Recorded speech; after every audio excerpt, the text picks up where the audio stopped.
So aside from your support of the DREAM Act, what are some other ways you're doing to promote the lives and help the lives of immigrants, and how would you recommend your constituents advocate for more immigration reform? Well, basically, I support those programs, those educational programs, such as the DREAM Act, that I was an original sponsor, and supporting the president in using his executive powers to make certain that he could get that into reality without going through the Congress. And also, I'm reaching out to the organizations for Spanish-speaking lawyers to ask them to pro bono, to reach out to these students, to be able to give them the assistance they need without fear of not being documented.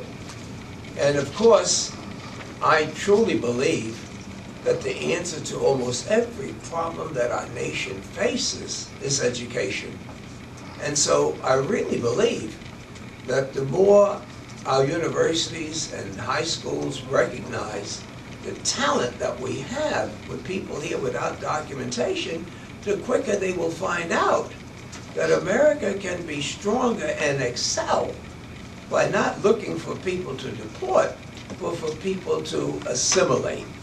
And so I don't separate that. In terms of economic growth, you cannot have it without recognizing that if you got 10 or 15 million people out there, they have to be a part of the solution of our problems rather than believing that we're going to have a bunch of sheriffs running out there looking for people to arrest and deporting them, which is the closest thing to a ridiculous fairy tale than anyone could ever believe, building fences and electronically, what we have to do. And again, I see these things more of a moral issue than I do of a religious.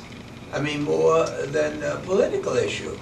There was a time, Herb, and you're almost as old as I am, that at least they told us that if an immigrant got in this country, he could find his way into the church. You couldn't touch him.